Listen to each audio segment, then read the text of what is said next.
Hello and welcome to another episode of the Smash Accept podcast. I'm your host, Michael Royer. You can find me on Twitter at DynastyDad FF, joined as always by my main man at FFSnoog. And guys, we've reached almost at that 6,000 subscribers part on YouTube. Make sure you guys hit that link down below. You guys have asked for it. We did our quarterback tiers. A lot of big success on there. Snoog, we're going to do one of our favorite positions, the wide receiver position. I know you got your Ibuka jersey on. Unfortunately, he got hurt, so you jinxed it. But my man, the wide receiver position has changed like crazy since the beginning of the year. I think the running back landscape has shifted a little bit, but the wide receivers, the guys at the top have shifted tiers, and it's fun to see.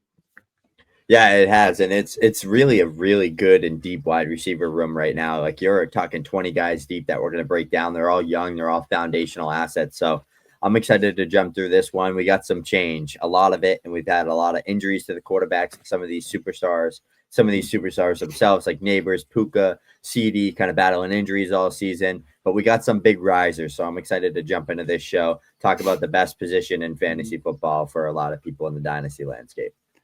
So the first tier, this is our S tier. We call this our smash tier. These are your guys that are going to win you your league. These are these guys that, in our opinion, cost 2.5 to 3 firsts in Superflex.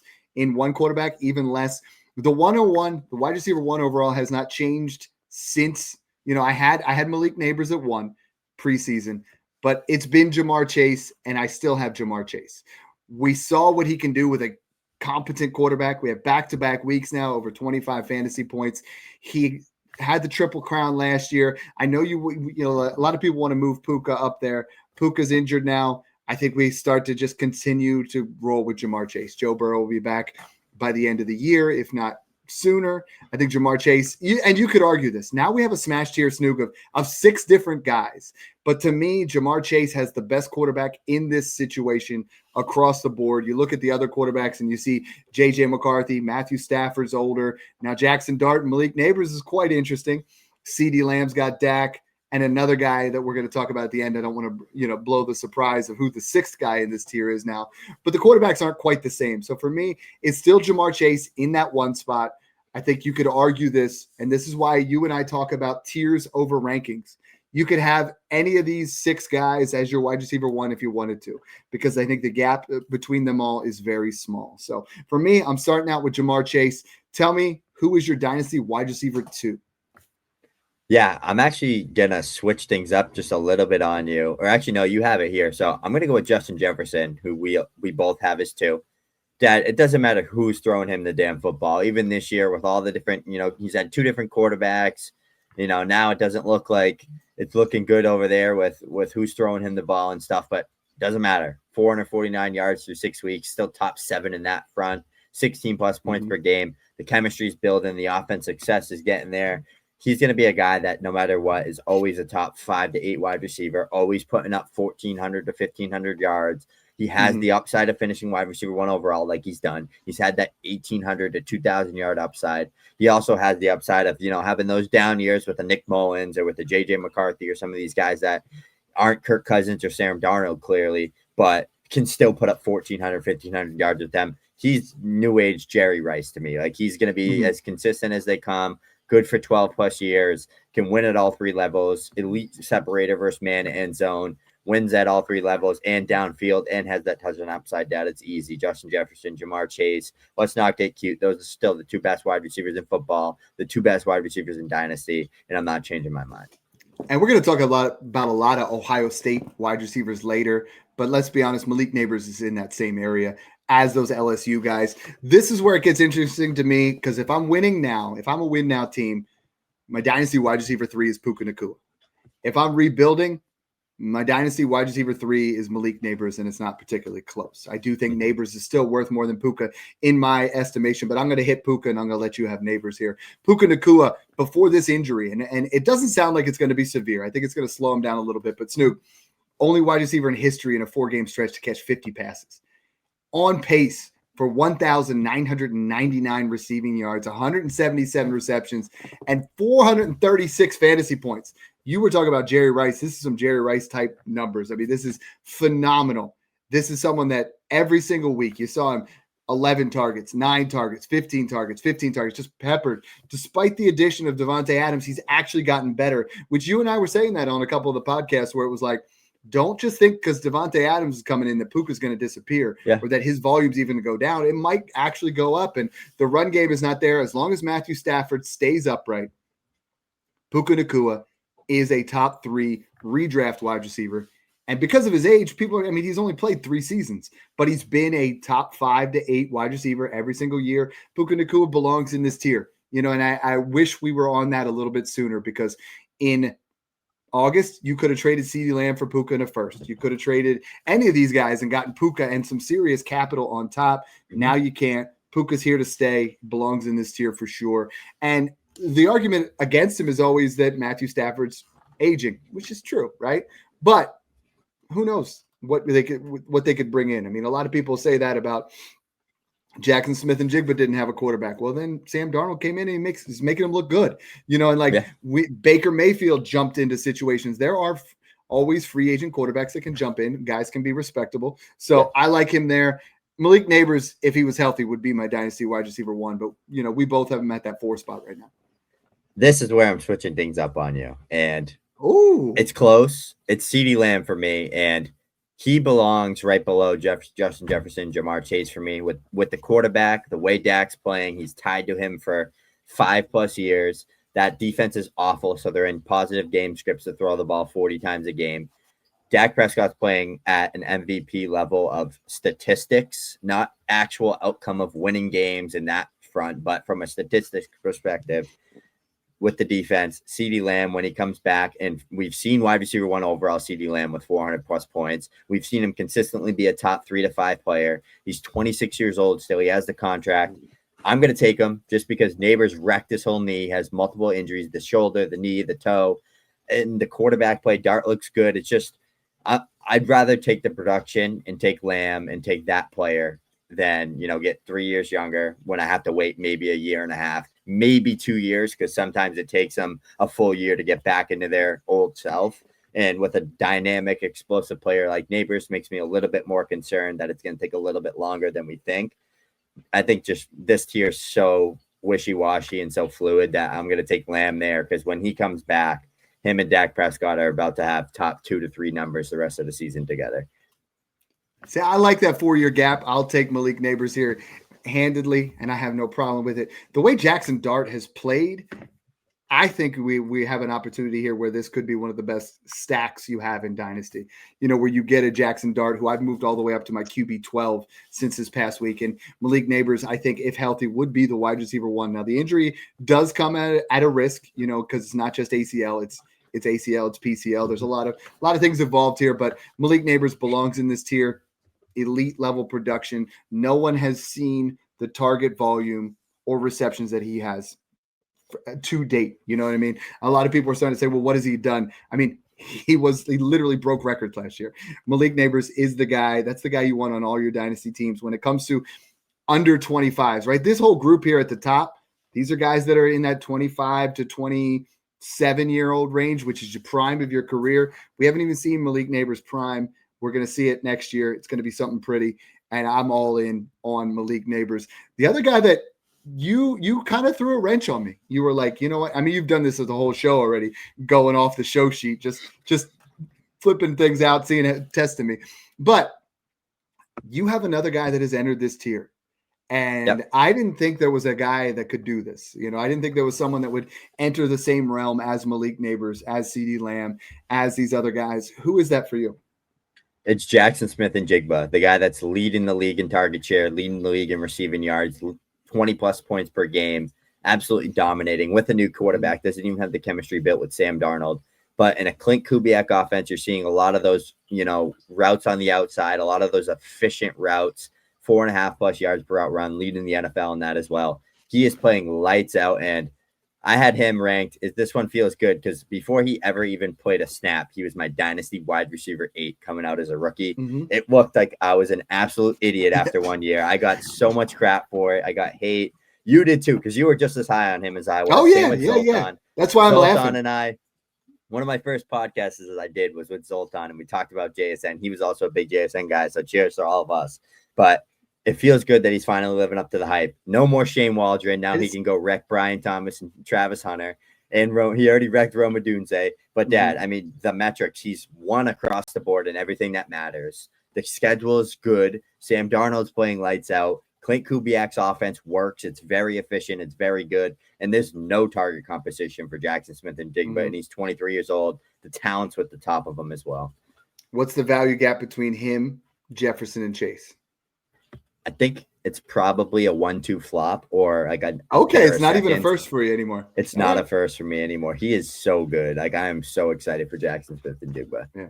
The next guy. Now we're going down a tier. Okay, and this is our A tier. Our A tier right now we have is these are guys that worth 2 firsts. You know, the wide receiver position. There are not a lot of guys that are. I wouldn't sell straight up for 2 firsts. This is what they're worth. I wouldn't want them to be random, but I want proper value. And the top of that tier. And you could argue him in the other tier, but he just doesn't have the same value when it comes to dynasty traits. His production is right up there, and that's Amon-Ra St. Brown. I mean, he is a top 5 producing wide receiver every single year, but there's always guys that are like that they're worth more to your team than they are for dynasty trades, right? Malik Neighbors is always going to be worth more for dynasty trades than he is his production at this point in his career, right? But an Amon-Ra St. Brown, you can buy considerably less than these other guys. And he puts up top 5 numbers every single year. He's on pace to do it again this year. Currently the wide receiver 3. Amon-Ra St. Brown is a set it and forget it dynasty wide receiver 1 and arguably your cheapest foundational wide receiver that you can buy per production because you're going to get crazy points from him. I like our next guy here. You got the jersey on. He's risen all the way up to dynasty wide receiver 8. The value has skyrocketed here. Tell me about now. He's looking like he's going to miss at least 2 weeks here, but he's been phenomenal up to date. We got robbed out of a big game out of him last night against San Fran because like it seemed like Tez Johnson, Cameron Johnson, all these Johnsons, and everybody on that team was scoring touchdowns in that second half. Emeka Egbuka, Dad, 4th in receiving yards, and he's a rookie. He's top 8 in points per game, and that's counting 53% snaps in week 6, only putting up 4 points against the 49ers. That's counting that game as well. He was playing lights out through the first 5 weeks. Godwin and Evans long-term, probably not there in the next year or 2. He's tied to Baker Mayfield, who's playing MVP caliber football. The talent's there. He's an elite zone beater. He's great versus man coverage, in my opinion. Wins downfield, scores touchdowns. He's going to start getting more targets. I mean, it's only been going up. 6 targets, 7 targets, 8 targets, 10 targets, 7 targets, 85 yards, 100 yards, 163 yards. He's getting better and better. The age is there, 22 years old. Tied to this Bucs offense that looks phenomenal. 5-1 team. He's probably going to miss a week or 2. Dad, this is when you buy, right? You couldn't buy the past 4 weeks. Now you come in and you buy him because there's that slight injury discount with the hamstring. This is now when you can turn London, BTJ, Rashee Rice, you know, some of these guys, Lab McConkey plus. Now is your chance at a decent buying window with Emeka Egbuka. Now you go in and you get him. My number 9 wide receiver. And these guys, this is what's awesome is in the offseason, you and I did a show where we're like, buy these 2 guys. And your guy was Mecca and mine was Roma Dunze. And Roma Dunze has not disappointed right now. I mean, 5 touchdowns throughout 4 weeks. He's top 10 in pretty much every statistical category you can go with, despite already having his bye. He is the apple to Caleb Williams' eye. He has just been phenomenal. He's been separating. Shane Waldron's gone, and he looks like he's the year 2 JSN, right? Year 3 JSN is what Rome's going to do next year. But this is really phenomenal that you could still buy in on Roma Dunze. I'm tearing up wherever I can. Like you said, I think most of the community still has Drake London, Nico Collins over Roma Dunze. I do not, and I'm buying everywhere. If I can get Rome in a second for London or Nico, I would do it. I would do it in a heartbeat. I think most of the community has Tedaroy McMillan over Roma Dunze. Ted had a great week, but Rome has just been fantastic, and he's tied to an elite quarterback. Give me a wide receiver tied to Caleb Williams over Bryce Young any day of the week. And as much as I love Ted, that's the way it's done. Rome's the 9, and the only reason you and I both have Garrett Wilson at 10, and this is the end of our tier here, is what we just saw this past weekend, right? Is like Justin Fields can disappear completely. The Broncos made it look as if Garrett Wilson wasn't. I mean, now Patrick Surtain is unbelievable, but the offense in general disappeared completely. Yeah, and I love what we've talked about, Dad, through these couple, first couple names here, the top 10 guys, getting to the next guy shortly. 8 of them all have, what we think to be franchise QBs for the long run. And that's what matters, right? Like having that stability at quarterback or having that offensive success or having that good team. There's a few that don't, but usually for a lot of those guys that stick around in that top 10, you got to look for that. My next guy here at number 10, Garrett Wilson. I mean, Justin Fields just set a record for negative 10 passing yards in the game, net passing yards in a game. Almost won, too. He had 40 passing yards total. Like, it's not ideal. He's going to have spike weeks. Garrett's going to have massive weeks, like we saw. He was robbed from a 30-plus point game the other day. He's had like 20-plus points in like 4 out of 6 games this year. He's going to be a little bit volatile there, but he has an easy schedule rest of the season. I expect them to get on pace, be pass heavy, and, kind of cater that to Garrett Wilson's skill set. But he's one of the best in the game. I still think he's a top 8 to 10 receiver, always talent-wise. The situation can't get any worse, right? It's been so bad since he's been in the league, and he puts out every single year. He's putting up 1,100 yards. He's putting up 80, 90, 100 receptions. He's pacing up to, 1,300 and 100-plus receptions in the top 8 finish this year. Again, at 24, 25 years old, sign me up for that talent and that opportunity. It can only get better from here on out. Can you imagine just if he was playing with Baker Mayfield instead of Emeka? Oh my gosh. Like, this is what people don't understand. And I got a lot of trash talk from this, but like, Igbuka's in a perfect situation with Baker Mayfield, who's an absolute dog and getting it done. Garrett Wilson has played with crap. Like if he had even a Sam Darnold type, he would be in that top 5. Like, and that's so crazy to say. That is, if you give him someone semi-competent, the quarterback play has been so bad from Tyrod Taylor to Zach Wilson to, it's just been gross. So like he belongs in tier 1. In Dynasty, he's young enough that, I think if they literally go 0 in the table, but there's no quarterback in this year. There's no quarterback where you're like, that puts him over the top. Now we're going to move into tier 3. That's our B tier. This tier has 5 players in it. A lot of good value in here. We say that these guys are worth an early 26 first plus. I would argue they're probably worth at least almost an early 27 first as well. The first guy for me is Drake London. Drake London, just like Garrett Wilson, has not had the best quarterback play, but he has some spike weeks. He's going to get high target volume the rest of the way. I have him as a top 10 wide receiver rest of season, still just 24 years old.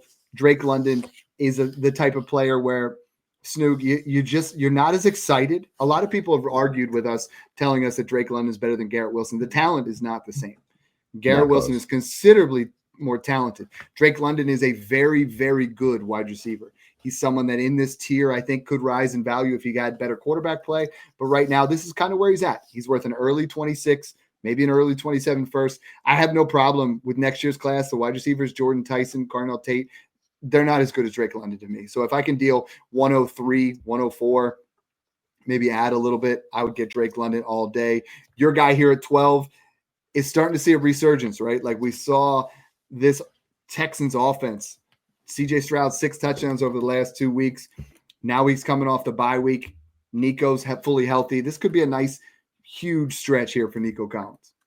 Yeah, they get to play the Colts twice. They get to play the Jags again, and they get to play the Titans again. So they got some easy schedule coming up defense-wise with those matchups. But, I mean, Nico Collins is just a superstar caliber player. We've seen the upside. We've seen that he's a top 3 to 5 wide receiver when he's healthy, when Stroud's healthy, and they're playing at a high level together. I think we're going to start to see a lot of that bounce back. I think the offense looked the best it's ever looked the past 2 weeks, not even because they were playing bad defenses, but the play calling was just significantly better. The spacing, the utilization for Nico Collins, the way they were pushing the ball downfield, like finally creativity, which Nick Caley struggled the first 4 weeks. So he's kind of earned my trust back the past 2. Stroud's looking great. The protection's looking better than it's had it since his rookie season. I just think that offense as a whole, like they're coming for that division. Like I do not think the Colts or the Jags are better teams. I don't even think the Jags are even close to a better team than the Texans. And I think the Colts are going to struggle big time against that Texans defense when it's all said and done and they play against each other. CJ Stroud's on a mission to win that division back, so they're going to have to play lights out. I think Nico Collins is going to be the big piece to drive that factor for that to happen. Brian Thomas Jr. is back. Over the first couple of weeks, 25 targets and just 7 receptions. Over the last 2 weeks, 17 receptions on 23 targets in the last 2 weeks. You look at what he's done, 8 receptions this week, 90 receiving yards, receiving touchdown. Travis Hunter lined up off sides where he would have had another 54-yard touchdown reception. BTJ is back. It's going to take some time to get that chemistry with Trevor Lawrence. It's crazy to say, but if he had Mac Jones, like he's what he's doing with Kendrick Bourne.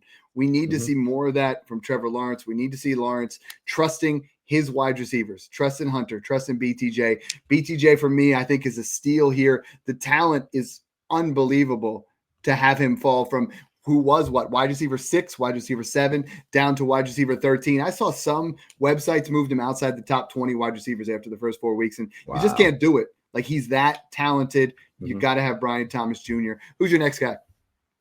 I'm switching it up on you again. Of course. I'm going Rashee Rice over Tet McMillan solely because the next 2 years, I think Rashee Rice has top 5 upside, and I think the market is going to correct itself on that alone.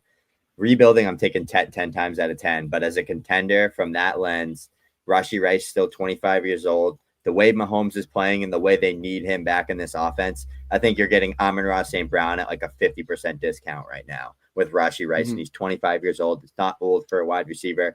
I think Tet McMillan long-term is going to be better, but Bryce Young, crapshoot. Carolina Panthers, crapshoot. That offense, crapshoot. Tet looks phenomenal, but I just don't know when his upside's ever going to be able to hit this year or next year with how bad that team looks, where Rashee Rice, I know I'm getting a top 5 receiver if he's healthy for the next 2 years. So that's why I'm going to make that slight switch. Same tier, 1 spot apart, damn even, but I'm going to go with Rashee Rice there. Top 8 in air yards, top 8 in target volume, Teteroy McMillan. I claimed it. I put it out there, smash play of the week that will get in the end zone, if not once, twice. He scored twice this past week, and I think you're right. This offense is not pretty. Teteroy McMillan is not the same. We were talking about he's not that game breaker like Garrett Wilson. He is a Drake London type, and I think he needs that quarterback play. You give Baker Mayfield, at Josh Allen, someone who's willing to take some risks, at Teteroy McMillan or Drake London, he'll be incredible. Bryce Young has not been that. So I understand where you're at there, but I have no problem drafting a guy in this year's class at the 103, and he's my dynasty wide receiver 13, 14, 15, in that range. We have 2 guys from this class inside the top 15. We're going to move into C tier here, but what I really love is just looking at these names. We don't have these 28, 29, 30-year-old guys where you're like, oh, what do we do? It's a great time to be alive. It's a great time to be in it, invest in Dynasty, because a lot of my teams, Snoog, they have 3 of these guys. Like you and I have built this empire, the way we've done things. Patreon link right there down below. Honestly, this is what we do, is we build around these wide receivers. I have teams that have 3 of these guys. I have teams that have 4 of these guys. And then this next tier is a really nice tier as well. We move down to C tier. That's our tier 4. We say these guys are in value between the 103 and the 105. Personally, I love these guys. These guys start to have a little bit of, is the situation off? Is the quarterback off? Has the production been up and down? Are they starting to age out? But there's a lot of money to be had in tier 4. Why don't you start us out? George Pickens, and he's one of my favorite. I feel like Emeka Egbuka and George Pickens were just 2 guys that we were super excited about on the show all off season, pounding the drum for them in the mid rounds, pounding the drum for them in Dynasty with their values.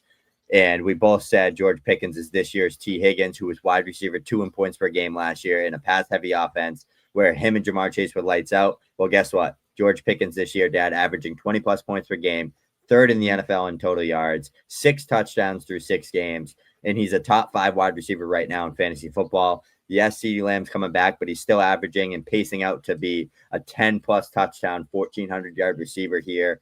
I think even with CeeDee Lamb, he's still a top 12 guy, and I do think that he's going to have those big weeks, where he can have 25, 30 points out of nowhere, those big spike weeks. But he's also, even with CeeDee, he had 2 back-to-back games with 17.8. And going back to week 1 against the Eagles, he was 2 holding penalties away from 2 touchdowns. So clearly he's still going to be relevant and good with CeeDee Lamb there. One of my favorite receivers in the league to watch. One of my favorite wide receivers coming out as a prospect back when he was coming out of Georgia. Just such an incredible value, super talented player. And his skill set is a unique skill set that needs a certain type of quarterback, and he's got it. So it's super cool to see him hit that ceiling here in Dallas in a team that needs to throw the ball 45 times a game to win.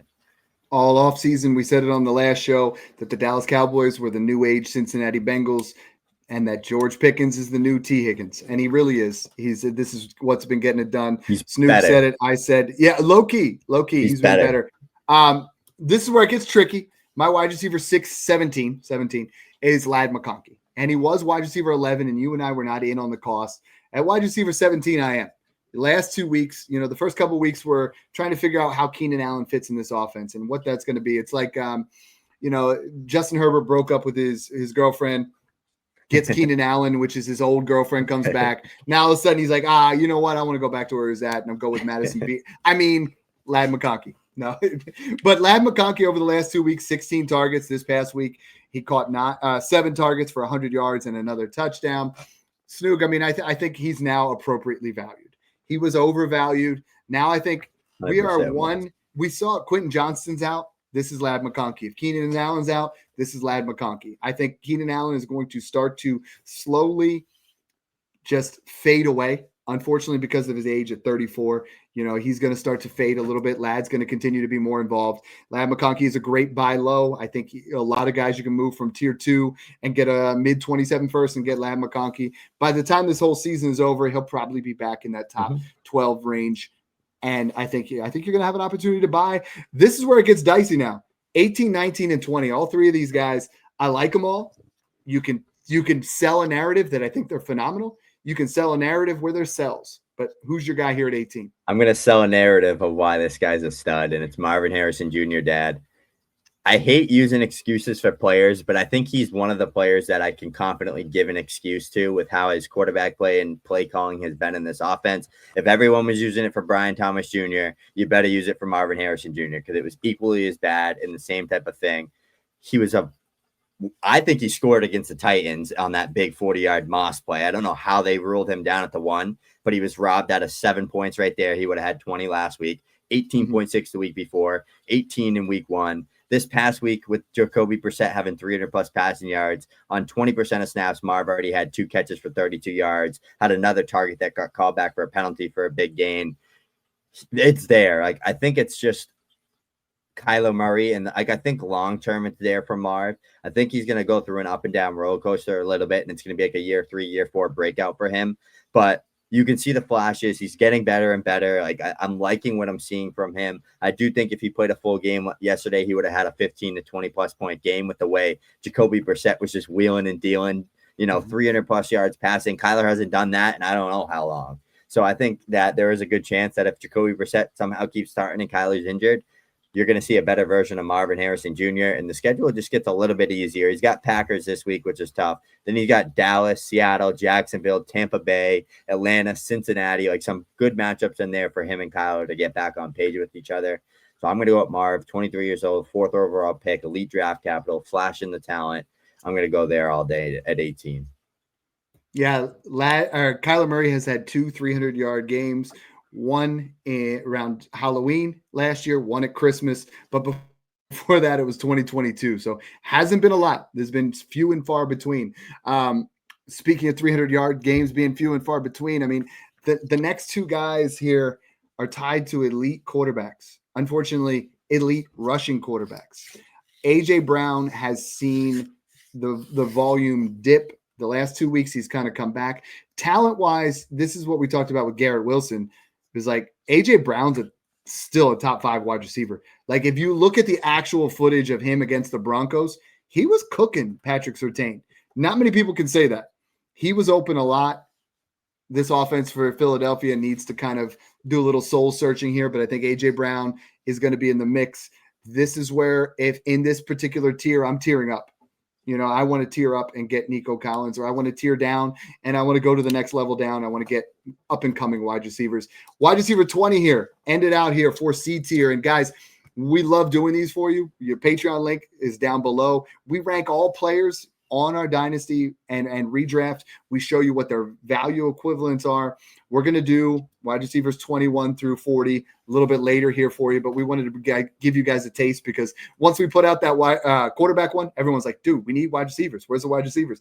We'll do running backs for you as well. Yeah, I'm going to go with Zay Flowers to finish us off. He was looking like a massive breakout before Lamar got hurt.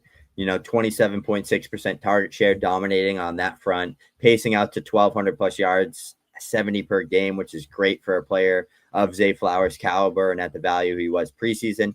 I just think he's a dynamic player. He's going to get a lot of manufactured touches. He's young. He fits the criteria to be a fringe foundational asset. He's in a great offense. When Lamar comes back in those big games, against when they play Detroit, when they play Buffalo, when they play Kansas City, when they play those big shootout games, Zay Flowers always comes through with a 20 bomb. So I do think he's a guy that deserves to be in this conversation, which is why I have him in this tier, because he's young, he's talented, and he has the opportunity. Lamar just needs to key in on him more, and let's get 8 to 10 targets a game going. And just to point this out, because this is why Snoog and I talk about investing in foundational wide receivers and tiering up to these guys, is on Keep Trade Cut, wide receivers 21 through 30. Every single one of these guys has major question marks. Xavier Worthy, Ricky Purcell, Jordan Addison, Quentin Johnston, T. Higgins, Travis Hunter, DK Metcalf, Jamison Williams, Jalen Waddle, and Devonta Smith. Most of the time, we're like, I have some opportunities to buy low on these guys. But this particular group of guys I'm trying to use to tier up. So thank you guys so much again for tuning in, and enjoy the process.